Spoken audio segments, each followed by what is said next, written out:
Welcome back to the Lift Free and Diet Hard podcast. I'm your host, Andrew Coates.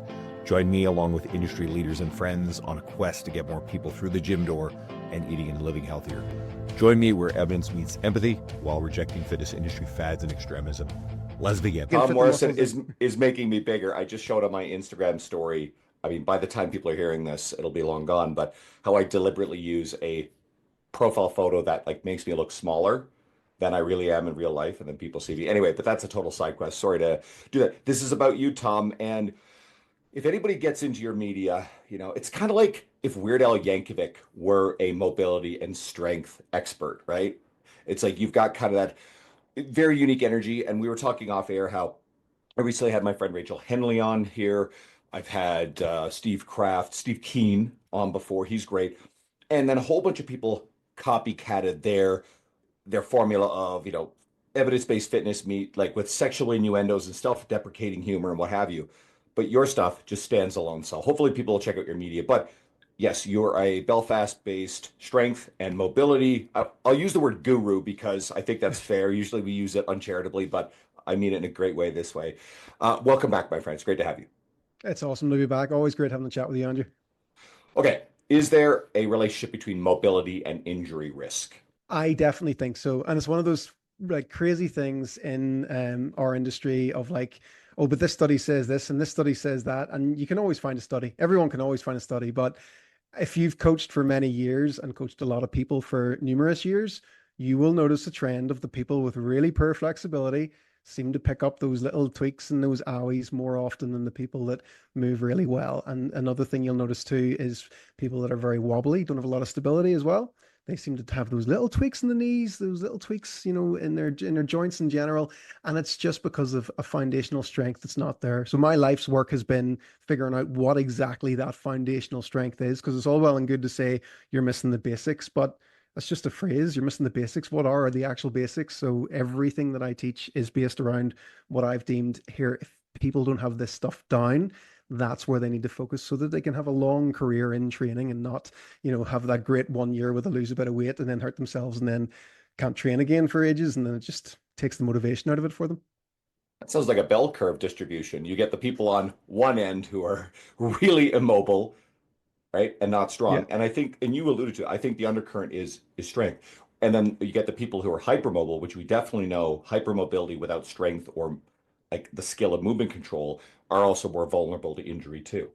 Mm-hmm. So there's a whole bunch of stuff here. I mean, number one, is static stretching enough to improve mobility? It's not really. And it's one of those things as well. It's very much depends on what your perception is of stretching and things. So holding a position, it's like, what are you trying to achieve with that? Are you trying to get better at staying in a position? Where do you take that in your application of training?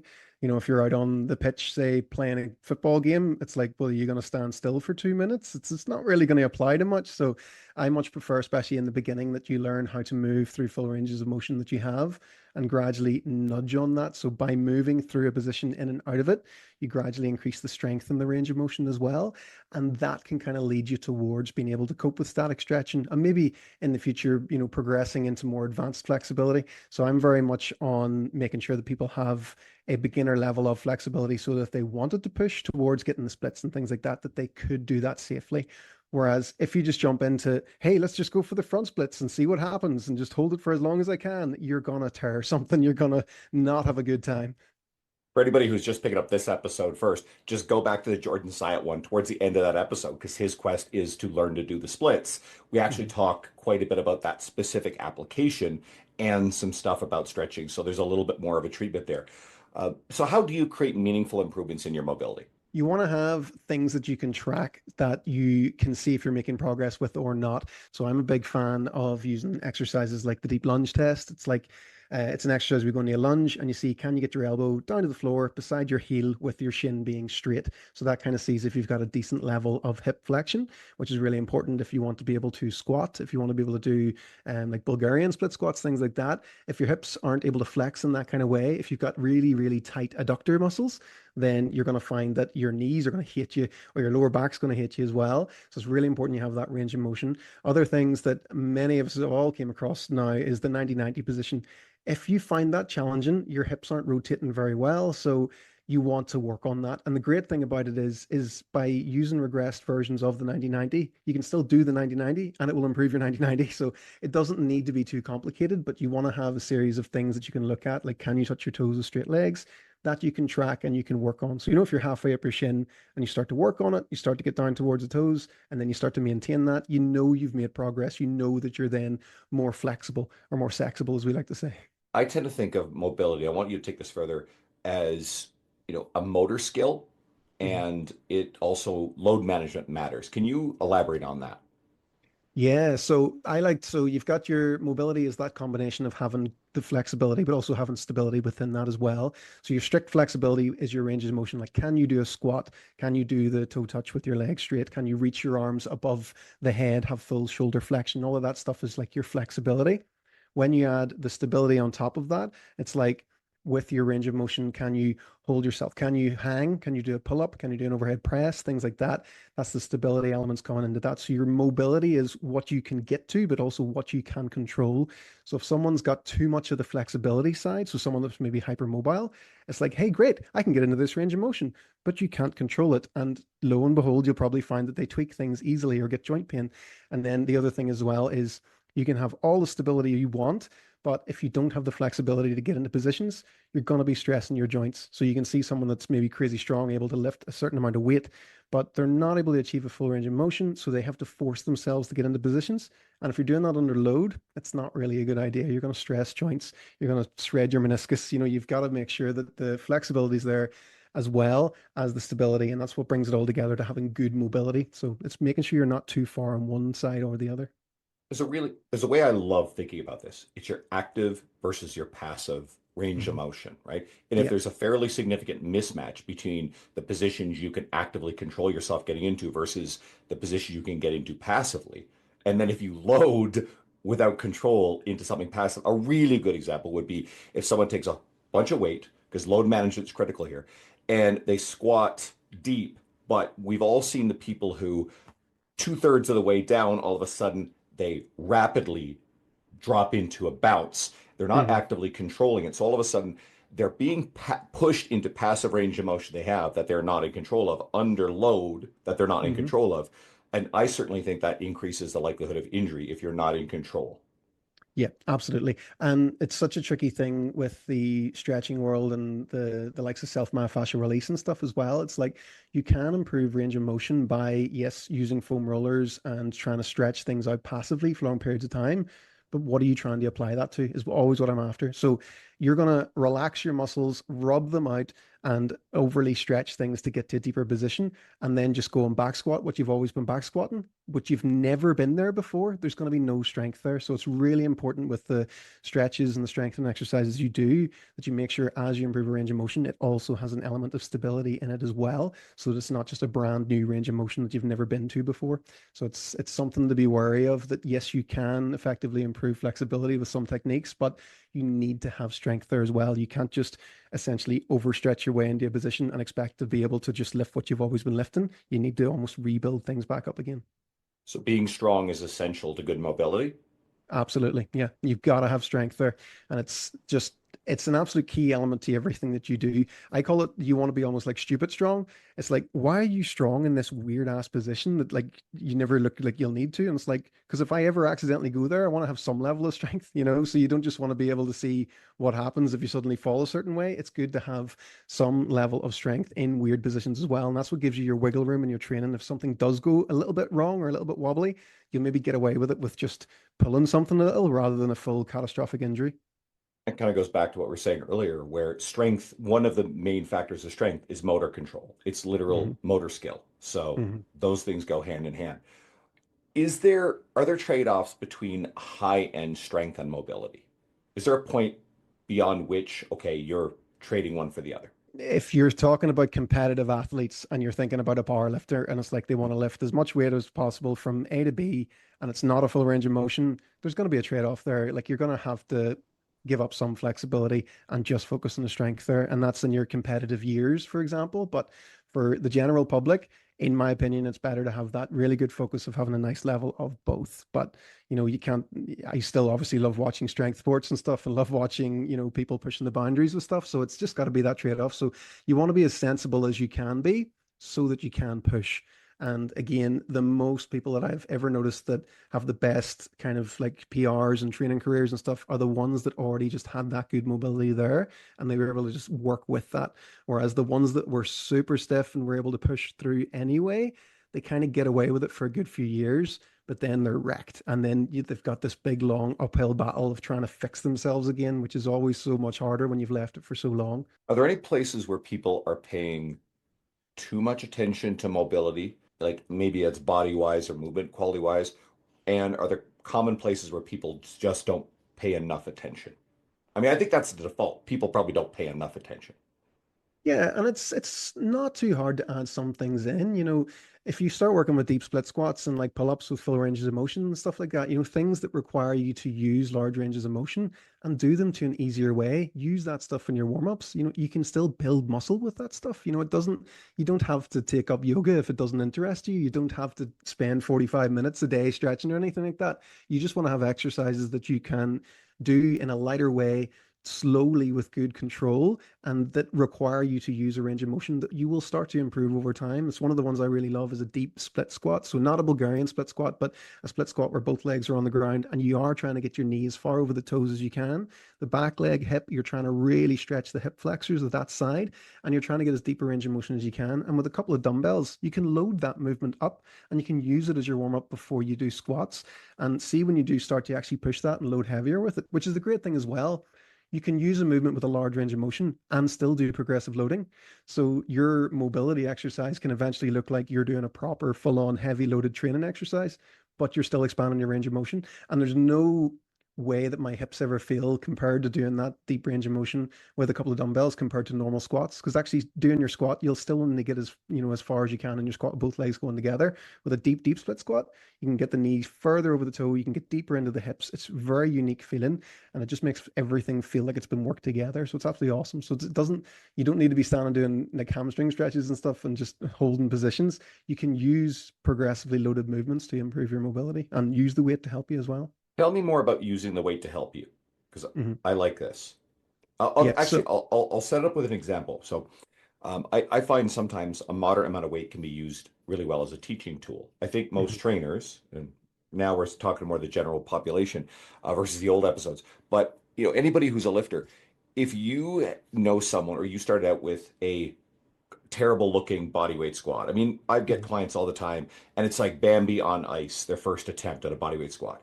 But then I hand them a 25 or a 30-pound dumbbell, depending on how big they are, give it to them as a goblet, like just a little bit of coaching, and all of a sudden, that reference, that weight changes their center of gravity, their center of mass, and all of a sudden, the goblet squat is self-teaching, right? yeah. So, and I like, because I push back. If you ever hear this, oh, you have to earn the right to load your squat or X exercise, and I don't like that because I think it's not one size fits all, and there's a lot of cases where and I think part of it's manipulating center mass. Part of it is something to focus on. It's this external reference, sometimes stability. So, for example, like stuffing someone in a machine obviously is very self-teaching, but even like holding a dumbbell. Do you want to take that further? Yeah, absolutely. And one of the best things with the goblet squat is what it gives someone to their core. Because whenever they hold something in front of themselves, core is going to automatically fire for them. And then you're able to use that as a teaching tool of like, see how your tummy feels right now?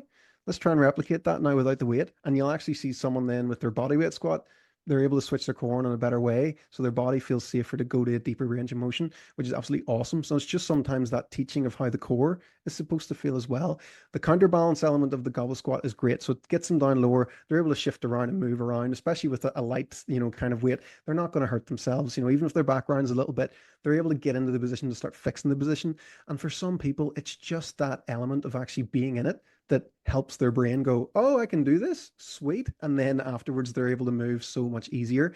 So the great thing with using the weight, especially for someone that is strong in certain ranges of motion as well. Like if I've got someone that's like well over, say 225 pounds and they are used to lifting heavy weights, but their mobility is awful, but they understand what weight does. I can give them weights to say, right, use this, and this is going to help you to get to a deeper position. So it's the same thing with that split squat as well. A couple of dumbbells holding there, they're able to actually use the weight to help them pull them down deeper into the position to be able to then push up out of it as well. So they're not just trying to do something that's so alien to them that they just tense up even further. So if you give them something they're familiar with, it helps so much as well. So weights, the goblet squat's an absolutely fantastic one. Another one I really like is breaking it down one side at a time. So I would use like a kickstand squat as well. So you know it's much easier to squat with your heels off the ground, so squatting down on the balls of your feet. So letting someone do that on one side and letting them squat down to the other side and focus on what that feels like on that side. So you break the body down into halves. They can start to feel what it's like one side at a time, and then you just put that together as well. So it's all about those little ways to work around things, to let yourself see, oh, I can do this. I can do it one side at a time. Let's try and put it together. Or I can do this with weight. So let's try and take the weight out. Can I do it without the weight? And then find that middle ground, almost like a weird reverse progressive loading with the goblet squat. It's like start off with something a little bit heavier and actually go lighter with it and see, can you still hit that same depth until you're able to do it without needing the weight as well. Interesting.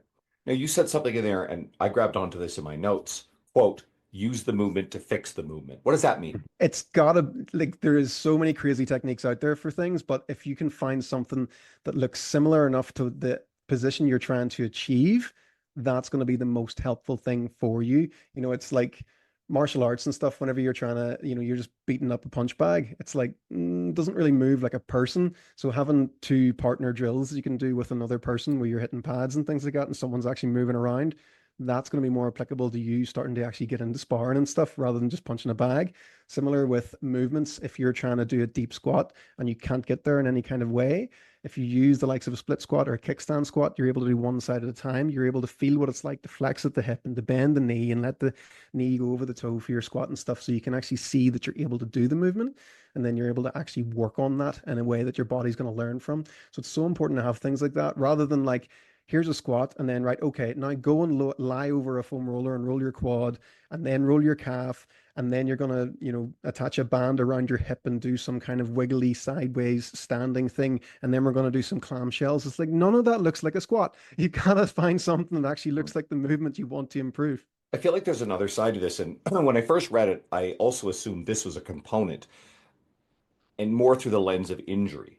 And people like Dr. Sam Spinelli have influenced me very heavily on this. Like, I think when people are hurt, they tend to avoid specific movements that they associate with the discomfort. But Mhm. we actually want to rebuild the strength. We're just the load management where we're regressing the stimulus. And we want to actually expose someone to that motion so that way they no longer fear it. But they also have to rebuild the strength in that position. That is part of rehab. Thoughts on that? Yeah, well, one thing I've really experienced myself with my disc injuries is that like the muscles of your hips can like really be reluctant to want to move in certain ways. So you can get extreme pain. Like I'm talking 1,000 out of 10 levels of pain. Like nerve pain is a different world. So like I really used to struggle with abducting my left hip. So I've multiple herniations in my L3, L4, L5, S1, and nerve impingement and all kinds of things. And what I found was I would almost struggle to walk. Like I couldn't put weight into that hip at all. It was so painful that I actually went, I thought my hip was injured. It was so painful. And I actually went and got an MRI scan on my hip, and it just showed the normal amount of degeneration that anyone would have at my age, which is 37. Um, so basically, after the age of 30, you've got degeneration going on. Get over it; it happens. So, but it wasn't the root cause of my pain. The pain was still coming from my disc injuries. So, whenever I found that out, I was like, "Oh, great! So my hip's not completely wrecked then." So I was felt completely confident then. Right, let's start actually moving this, even though it's really, really painful. And the first kind of protocol was to take any kind of loading out of it. So it was lying down on my side and literally just lifting my leg. The weight of my own leg was too painful for me. Like I couldn't even turn in bed. It was so bad. So working through that and actually breathing and relaxing and trying to get the motion back through the pain, I was able to actually walk a bit better then after that. And then I kept on building that until I got to doing like banded monster walks and stuff and started strengthening my hips from all angles. So resistance bands are really helpful in that case because, you know, you're able to kind of relax off if you need to and you're not stuck under a barbell or anything like that. So it's kind of a good way to kind of go about it. So yeah, for me, anytime my body was fighting back from me doing something that I deemed as a normal range of motion of like something you want to be able to do as a human is stand up and walk, you know. So because I was finding that challenging, I was like, I need to do everything here to kind of regain that. So sometimes you can get signals from your body that aren't that helpful. So it's really important to make sure you're regaining the joint range of motion because people that I would meet that have maybe went through that as well, that avoid doing things for long periods of time, they end up twisted and they can't stand up straight and their spine curves and all this here kind of stuff. So, you know, if your body's pushing back at you in any way and you're finding something that you normally used to be able to do being extremely painful, you want to regain that as fast as you can. You know, there's obviously the serious elements of like if a limb stops working, that's a go to hospital job. You know, that's, you know, you need to get that seen to immediately if you've got a full on nerve block. But if it's pain that's been there for a while and you know of any kind of like disc injuries or something you maybe have, you want to learn how to work around that as best as you can. And you can get to a point where things like that can be nothing more than like a minor annoyance rather than like full on wipe you out for months at a time. You get a bit of a twinge and you're like, oh, I know how to fix this now. And it's not that much of a big deal for you. So working with pain is one of the hardest things you can do, but it's definitely something that's a trainable skill. You can learn how to manage things a lot better and get to know your body better as well. So you're not scared as much, you know, because pain's a weird thing that, you know, your brain's saying don't move, but actually you need to move. Got to backpedal for a second, just because with the listener base, the trainers know what abduction Mhm. means. Can you just quickly define abduction and adduction so that way anybody who's listening going, what the hell did he mean? What are those? Yeah, abduction is anytime you move away from the body, so moving your leg out away from yourself. So think of it like abducting, you know, being abducted away, you know, like an alien abducting you. That's what you kind of want to think of. It's going away from your body. Adduction is when you bring something in towards your body. So like squeezing your knees together. So that's adding to the body. You're squeezing inwards. So abduction is going out, being abducted away. Adduction is adding it in, so adding towards the body. So you want to have a really good level with both, but there's more kind of like muscle tissue with abduction. So there's more to kind of work with there. So that's why it's the more common thing for people to go after. But it's also the adduction is the thing that I get found left out with most people, that they don't do any kind of work for strengthening their groin. And like one of the most common injuries you'll see in sport is groin injuries. So you want to make sure you have a good level of strength with both anyway. But your abductions kind of be the one that's the most famous one for your clamshells and glute exercises and stuff. Okay, there's a whole bunch of stuff now from that. I have some notes on this. And I'll start with this. I was watching one of your videos and it starts with, quote, I broke my neck. And then you're like, Mm, well, maybe not sure. Fell on my head a bunch of times as a kid. And later on, you went and got a bunch of scans and you found a mhm. bunch of abnormalities. So, Yeah. but yet you were effectively pain free. Okay, so Mhm. you want to talk about that a little bit? Yeah, and that's the thing I kind of joke about MRIs. Like after the age of 30, they're going to pick up something. So yeah, whenever my hip was so painful, I was like, I'm going to go and see if something's happened with this. So initially, what happened to me, it was just my L4, L5, and my L5S1 discs. So I had a protrusion and an extrusion, which always gave me left hip pain. And then after that went away, I was kind of left with my left glute felt numb, like kind of dead. And then the muscle's actually atrophied in my left glute, so it's much smaller than my right glute. So I thought, you know, it's been 8 years now. So I was like, that's bound to have some kind of effect on my hip joint. Like it's bound to, you know, if you're not feeling something for that long, it might have an effect there. So that's why I got it MRI'd. And I also thought with that was, yeah, I fell on my head. So whenever I was trying to learn how to do backflips and handstand walks and stuff, I fell on my head, like on my neck properly a lot of times and like really crunched it and had some really gnarly like tweaks. Like I thought at the time I broke my neck, but I never got it seen to, as you do, because you're in your 20s, you're indestructible. So I thought I'll get it done just for the crack anyway, just to see if there is anything there, because I bet you there is. And it's always good for me, like content wise, to be able to say to people, because like I get messages every day with people saying that they've got bulges and things like that, and should they do anything and all this here kind of stuff. So it's nice for me to be able to say, you know, I've got that as well, you know, and this is what I've been able to do, you know. So yeah, I got the neck done and I've got osteophyte, so little extra bone growths on. I've got a bulge at C6, C7, which is impinging on a nerve root as well. And I also have stenosis, so extra bone growth and nerves being closed in on. And I also have a syrinx in my cervical cord as well. So that's actually a cyst inside my spinal cord. And I've no symptoms whatsoever with my neck or my shoulders. In fact, I would say that my neck and my shoulders is probably one of the things I've had the least problems with over the past 10 years. So I was like, what? Is that for real? You know, I just could not believe it, you know, and looking at the report and stuff, like you can actually see the white thing inside my spinal cord, which freaks me out. And knowing that it's there now, it messed with my head for a couple of days because I was like, hang on, do my arms feel normal? What do arms normally feel like? Is this do you ever feel your hands? You know, I started questioning everything. I was freaking out. Um, So yeah, I finally calmed myself down and I feel absolutely fine again. But yeah, it was just another thing to show that, you can have all this stuff going on, but if you're moving regularly and you make sure your joints are moving okay, you can be relatively symptom free. And there's so many people I've met over the years with way worse than even what reads on my MRI, and they can be okay as well. So it's just something to keep in mind that if you're having problems, you do want to get them seen to, but it's not the end of everything. If you do happen to get a scan and it does show some kind of structural problems, you can still work around things quite well. And you alluded to this earlier, but I want to jump Mhm. on it about the word degeneration, which has its own stigma, and I don't like it, and I know you don't like it. Mhm. But if you take people past a certain age and you look at a scan, they're going to find a couple things. One is there's going to be a natural progression of how our tissues, quote, degenerate, which is Mhm. within normal. So sometimes you get a practitioner who's not thinking, who uses the language of, hey, you have degenerative discs or you have Mhm. degenerative this or that. And that person all of a sudden is very fearful. They fear movement, Mhm. avoid movement. So there's problems there. And then I'll tee up one other thing. If you take, a cross section of the population, especially probably over the age of 40, certainly over 50, and you MRI their rotator cuff, shoulders, you're Yeah. going to see a lot of partial full thickness tears of different rotator cuff tendons, all sorts of anomalies. But there's not going to be perfect relationship between those people who have movement restrictions and pain. Mhm. So what's going on there? And you alluded to earlier, I think staying strong and mobile is important, and your mindset and your belief around it. But what Mhm. else is going on there? Well, actually, funnily enough, I actually got my shoulder done as well, and it showed the early degeneration of the AC joint too, which again, I haven't had any problems with my shoulders for years. So, um, it's just one of those interesting things that it's things are going to be shown up, but exactly what you said there, your beliefs around that. It's like, well, you're not just those things. You've muscles, connective tissue, ligaments, tendons, everything all around that you can still work with, and it's just really making sure that you know your own body and know how much you can push things without irritating anything as well. Um, so yeah, degeneration is just it's just happening. You can't stop it in any kind of way, and you We're just all have to keep degenerative on. past a certain age. And I like to say that we Exactly. are all literally degenerative. So, like, deal with it, all good, move on. Yeah, and change your training as you age to kind of suit that.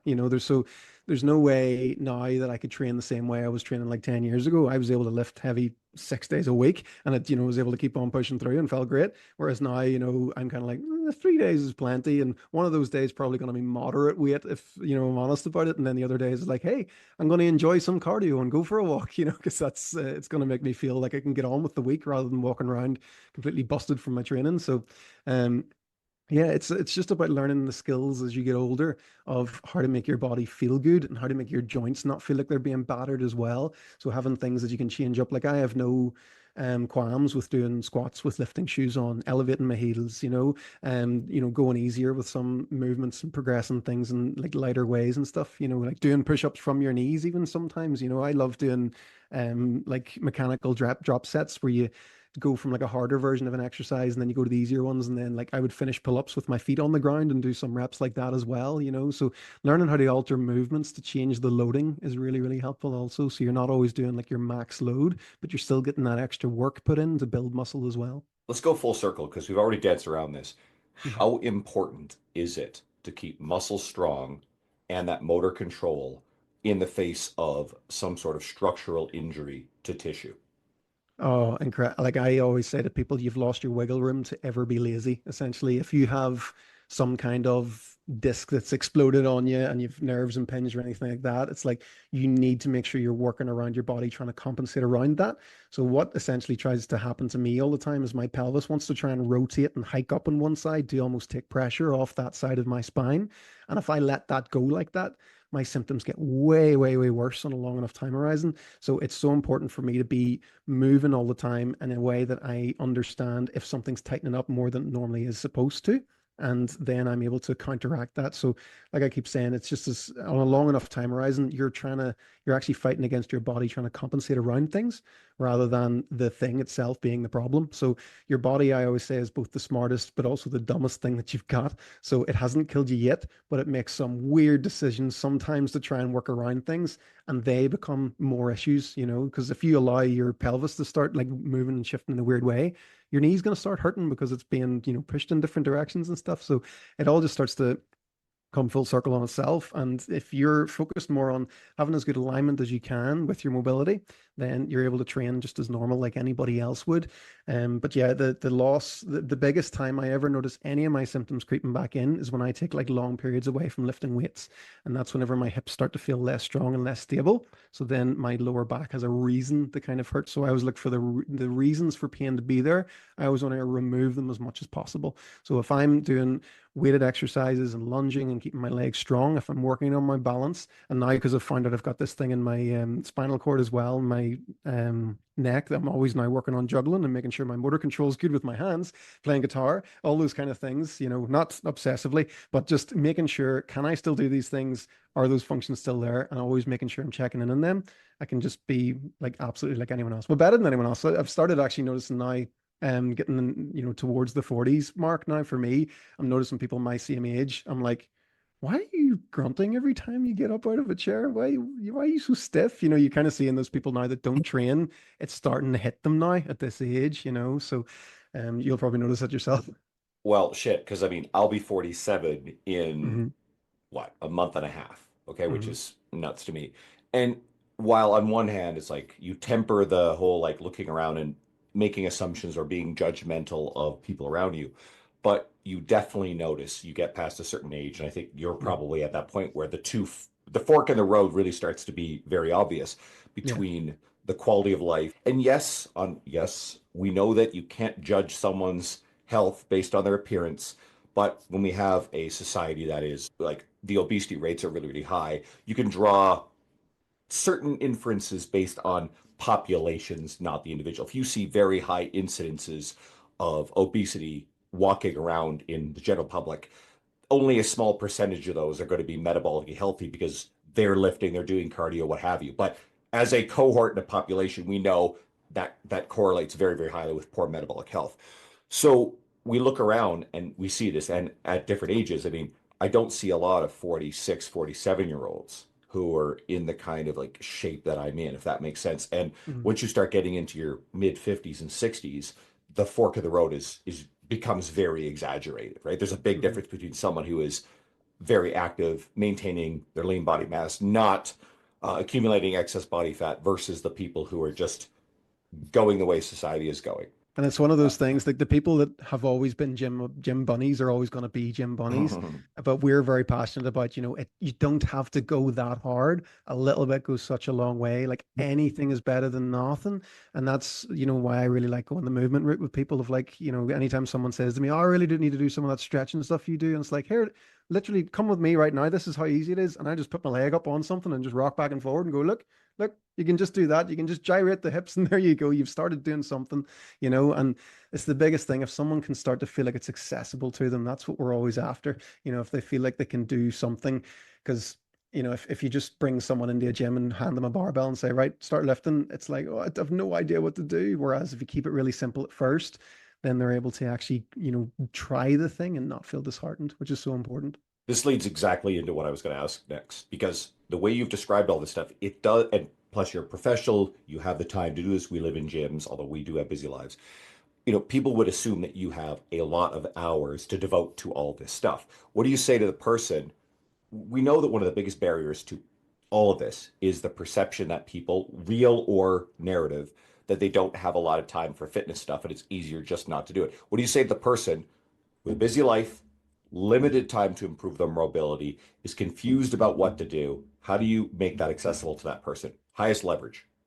Highest leverage, 5 minutes first thing in the morning is always one of my most favorite things. If you're not a morning person, then sure, do 5 minutes just before you go to bed at night and try and keep to that before trying to add anything else in. So if you can do 2 weeks, do your 5 minutes in the morning or in the evening, you've built up an extra 35 minutes a week there. So that's like almost like one new training session just from doing a little bit every day. Um, if you can stick to that, then try and add something to that. So try and keep that while you add something else in. So a nice one that I really like, if I'm say working on a skill-based thing, like snatching or handstands or something like that, 20 minutes 4 times per week is kind of a nice little sweet spot as well. So try and find 20 minutes in the evenings that you can do 4 times per week. Try and add that on top of your 5 minutes per day, and try and keep that you're doing it in a sustainable way. Because if you try and add too much too soon, you'll never stick to it. So try and just have little bite-sized things that you try, and then you add something small next to that as well, rather than like, I'm going to do 2 hours every day, because you'll last maybe 4 or 5 days and you'll be like, I'm racked, I'm too tired now, can't do that. So it's important to Movements, keep it sustainable. movement snacks. Jordan Syatt just mentioned movement snacks. And funny, Hmm. I'm doing Molly Galbraith and Girls Gone Strong's menopause certification. I'm picking my way through it. Molly's a friend and wonderful. Awesome. And I just hit this page where they also reference movement snacks. So Hmm. if you've got a lot of smart, successful people basically saying or alluding to the same thing, there's probably something to it. What about warming up for an actual workout, a strength training workout? Because I've got a post that I recycle sometimes, and it's basically just a little tongue in cheek, but like your warm up should not be longer than your workout. And we know that there are the people who you mentioned band distractions. They wrap the band around the, and this is like pretty outdated. I don't think most people outside like hardcore powerlifters even do this. Wrap the band around the rack, and then they've got it in the wedge in their shoulder, and they're moving around, or it's in their hip or something. And then next thing you know, like this is a bit stereotypical, but trust me, I work in a gym. Hmm. There's a lot of power lifters. You'll sometimes see the power lifter drop off the belt and the bag at one of the combo racks, and then they fuck off for 25 minutes over on the turf, jamming metal poles into their joints and band distractions and all sorts of elaborate shit, only to come back over and lift. So, Yeah. what's wrong with that? What happened to getting your heart rate up, man? We tried to get too smart, I think, in, I don't know, maybe the early 2000s. Everyone was like, I needed to know the name of every muscle, needed to have a band for every individual muscle as well. And it just became absolutely crazy. Like I teach a lot of mobility stuff, and how I warm up is on an exercise bike, and then I'll get off and do some kind of body weight stuff like your inchworms and some lunges and some kettlebell swings. Basic standard stuff that's going to wake up your muscles. I actually went through a phase when I was doing CrossFit quite intensely that I actually used like a mini WOD, like a mini workout of the day for like 5, 6 minutes as part of my warm up. My lifting sessions afterwards were always so much better than whenever I was cold after trying to do deep stretches or roll before trying to lift. So getting the heart rate up, getting the body warm, it's just so important. It doesn't need to be overly fancy. And you'll find if you are well warm, that your range of motion just improves. If you test your toe touch before you kind of do anything, you'll be a bit stiff, and then you warm up, on an exercise bike, whatever, retest your toe touch afterwards, it's gonna improve just because your body's warmer overall and the blood's moving. Yeah, you don't want to be having crazy, crazy warm-ups. By all means, if you have certain areas that you know are weak or very stiff, you could add that into your warm-ups for a while. But again, using the likes of 90-90 to test, if you've one hip tighter than the other, you just spend a little bit longer on that side as you're warming up, and then hopefully that carries into your training. Can you explain what a 90-90 is? Because you mentioned it earlier. So, for someone Yes. who's like not sure, yeah. If you're sitting on the ground on your butt with your knees up, if you let one knee fall out to the side and then push the other knee back behind you, you'll end up with one leg in front and it'll be externally rotated, and then one leg behind and it'll be internally rotated. So you're looking for 90-degree angles with your knees and your hips, and then you swap side to side, and that does the other leg with the external rotation and the internal rotation. And if you search on YouTube 90-90, it'll pop up pretty quickly. It's a weird looking position, but it's not advanced. Most people will be able to get into it. And here's a cool way to bring up something we talked about earlier, because we were talking about passively stretching into positions Mm. versus actively controlling. You get good at this motion and switching back and forth. It requires some strength, because Mhm. if you're using your legs to push off the ground to flip your legs back and forth, again, I recommend people Google, Mhm. YouTube this. You probably have it on yours, and you will see what's going on. You actually have to actively like lift yourself a little bit in order to do this. So it will work on the motor control of being in that position, which is Yeah. one of the most important parts of being able to control and move into that type of end range. Yeah. It's one of the ones I catch with we would like call people that are very flexible. We call them bendy wendies. And they're like, they would do the 90-90 position and they're like, this isn't hard at all. And I'm like, right, lift your back leg up, sit as high up as you can, no hands on the ground, lift your back leg up as high as you can, and then lift it round to the front and then lift the other one up and then change sides like that. And all of a sudden they're starting to cramp and they're starting to go, what's going on? And it's like, because you're actually using the muscles in the position now. We're actually improving your hip rotation with strength as well. So there's always little ways like that to make movements better. And another thing as well, anytime you are kind of like stretching or trying to get into a position, you're never as far as you think you can get. So generally, if I say to you when you're standing, just lift your knee up as high as you can in front of you, you'll go, okay, no problem. And if I say to you at all, lift it a wee bit higher, there'll be a little bit more there. So there's always something like that to play with as well. You know, just because you're in a position doesn't mean you couldn't get a little bit of extra juice out of it and make it a little more beneficial as well. And that's in at least in part the relaxing the neural tone of the Mhm. tension of the muscle, the guarding over the end range. Do you want to explain what's Mhm. going on there? So if your body thinks or doesn't know what to do in a certain position, it's going to send either that blocking signal, not let the joint move, or it'll give you a cramp and to try and get you out of it because it doesn't want you to be there because it's like, we don't have any strength there. We don't know what's going on. Cramp, boom, there you go, fixed. The biggest thing you want to do if that happens is wiggle it off, have a squeal, you know, scream, curse, do whatever you want, and then get right back into it again and show your body, no, no, I want to be able to do this. I want to be able to actually get into your range of motion and actually use that range of motion as well. One of the trickiest things about your brain, so for any of the listeners right now, you can all try this right now of like how stupid your brain is. What I want you to do is just close your hand and just make a fist. Then from there, I want you to squeeze as hard as you can. So squeeze as hard as you physically can. Okay. And once you've got that, you got that, then squeeze a little bit harder and then squeeze a little bit harder again. And then relax your fingers off. Your fingers might feel quite stiff if you did it quite hard, but you see there, it's like squeeze as hard as you can. Yep, no problem. Got it. I was like, right, give me a wee bit more. Okay, there you go. And it's like, why'd you not do that in the first place? Your brain is always trying to hold back a little bit of something, you know, and you maybe see those weird stories where a granny rips a door off a car to save a toddler, or things like that there. So your brain is the weirdest thing in the world. And if it believes, oh, I can't do that, I'm really stiff there in that way. But if you actually understand how to overcome that, relax your breathing and then shake things off and get into a position again, you'll overcome the like handbrake of your brain essentially from stopping ranges of motion, you know. So there's as well, like if you knock anybody out completely on a, you know, an operating table, you can probably lift their foot up to touch their forehead because the brain's not involved anymore. So a lot of stuff is already in you, and it's just about explaining it. So there's people I have actually talked flexible, like through movements and stuff, like the overhead barbell squat. If you've ever seen that before for the snatch, it's a very challenging movement mobility wise. There's been people I've met that I've kind of assessed them and looked and I've went, they have all the range of motion to do that. They're just scared of the barbell. And it's like, as soon as they get the bar, they can't even squat half an inch. They're like, nope, I can't, no, I can't do it at all. Can't get anywhere. But when I break them down one side at a time with the kickstand squat and show them, look, your knee goes over your toe, your hip can go to here, your shoulders can go to here. There's no reason you can't do that. And after explaining it to them in that way, boom, full overhead squat. And it's like 5 minutes later. And I'm kind of like, well, what do you want to do for the rest of the time here? You know, so it's quite funny how much the brain can hold you back. I'm laughing because, again, anybody who's listened to the Jordan Science episode before this one is going to pick up a lot of common themes. Jordan mentions like the mobility of a dead body. You just happen to talk about someone who's knocked out, but it's Yeah. effectively the same thing.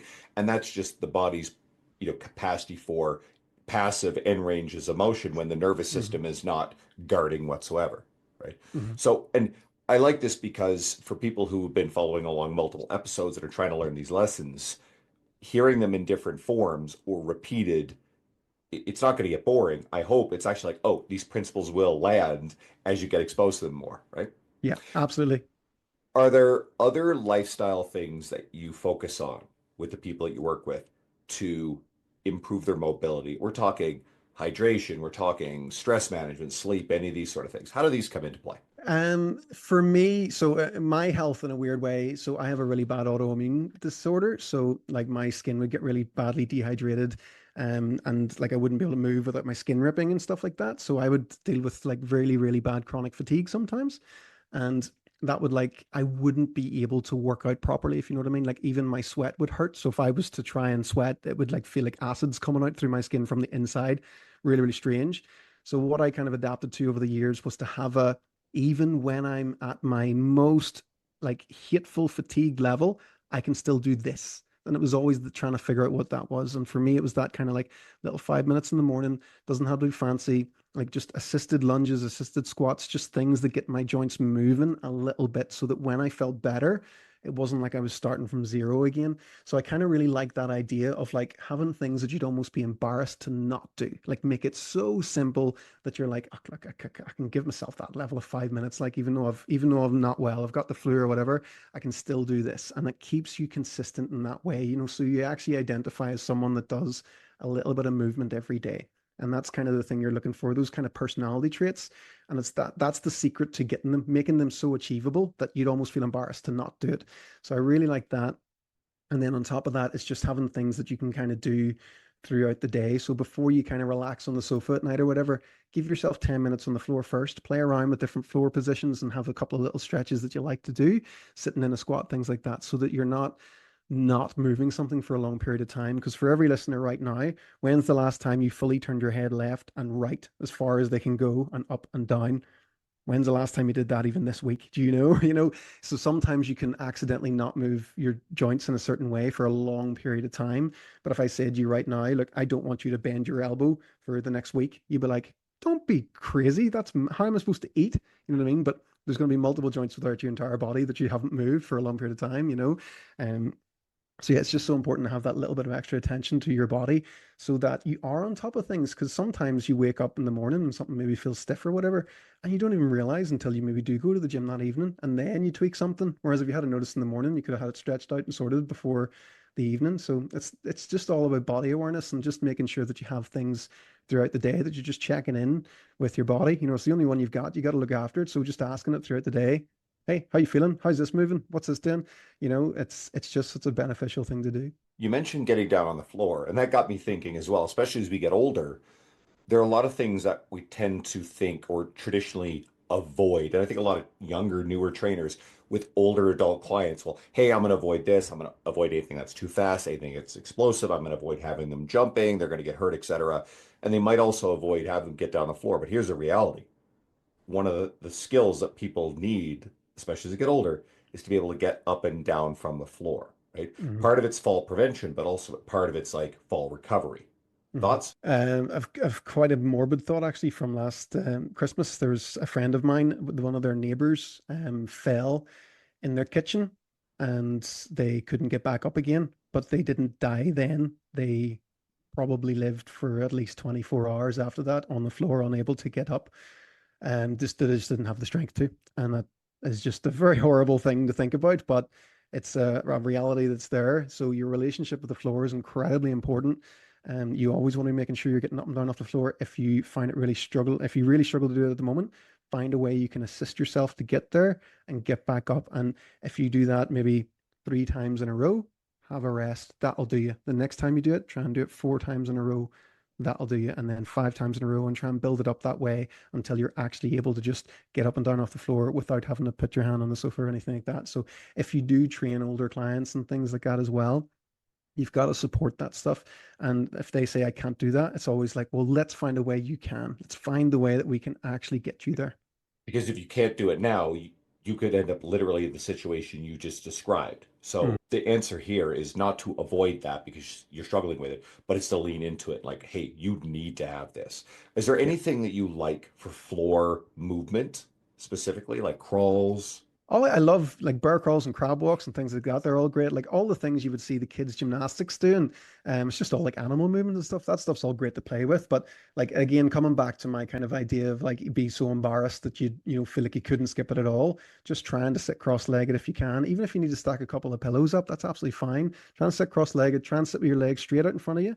Try and see what like a straddle position where your legs are out wider and see what that feels like for you. And again, the 90-90, it just keeps coming up. You can sit swap side to side in that one as well. It's a great one to spend a bit of time in. Um, so yeah, don't make it too complicated. Just have those little things. I actually do have a video on the YouTube channel. I think it's the best 6 floor stretches or something like that there. It's on there as well. You can kind of check that out. And yeah, make it again so attainable that you can actually do it. Because that's the thing about a lot of advanced stretches and stuff. If it's really painful, you don't want to spend too long there. You want to find things that you actually don't mind doing that are nice and helpful as well, because then you're more likely to do them every night. Everyone can follow you at tom.morrison.training. You Mhm. just mentioned your YouTube. Uh, Shout that out. Are there any other resources you want to point people to? Do you have anything going on right now that would help people? Uh, well, no, we're pretty much everywhere. If you search Tom Okay. Morrison on Google, all the things will generally come up. A good place for getting started if you've never done anything with us is the 7 days of awesome that we do. So it's one drill a day for 7 days. So we give you a neck exercise, the next day a shoulder exercise, and then a side stretch exercise, and then the 90-90 is actually another one of them. So some of my favorite drills there again that are all those ones that I just find myself doing every day without even thinking about it. You know, it's I don't make the active choice in the mornings of like I must do my stretches now. It's like I've woke up and I'm already starting to do them because I just have always done them. So it's just a really nice stage to get to with things, so that you're not having to force yourself to do them. Make them part of your day, and you can attach them to things as well. So if you like to go for a walk, for example, you can tack on another one of those 5 minutes of do some nice deep hip stretches, even on your stairs before you go for that walk, and it makes your walk more beneficial. Or another one as well, like before you'd have a shower, a nice one, just 5 minutes of work on some push-ups or some kind of upper body strength before you go for a shower. You know, if you're going to be getting sweaty anyway, so you're going to get in the shower, you're going to get clean. So why not do a little bit of something there? So if you have little points throughout the day, waiting for the kettle to boil, you can add a little thing there as well. Doesn't have to be long amounts of time, a couple of minutes here and there, they all stack up. Amazing. Anybody listening can tell why I brought you back. You're brilliant at this stuff. I think we need more of it. I think there are probably people listening kind of like uncomfortable, scratching their head, going, uh-oh, like, oh, I struggle with this. I don't do this stuff. Go follow Tom, dig into his stuff. At least now you're aware. And that way, as you keep getting exposed to stuff, you may lean harder into it. Mm-hmm. Play around with some of the things we talked about. And so now with these new episodes, the new format, the response has been incredible. I'm getting tons of messages. People are sharing it all over the social media.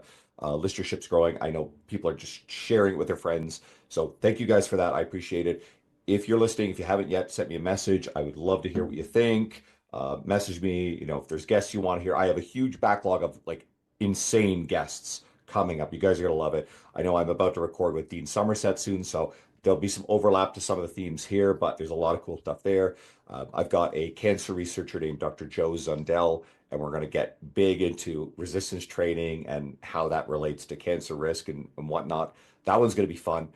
I want to bring amazing topics to you guys. So please message me, tag me, post up, share this in your social media stories, and give me your feedback. Guys, thank you so much. And Tom, you're the best. I appreciate you. No, thanks so much.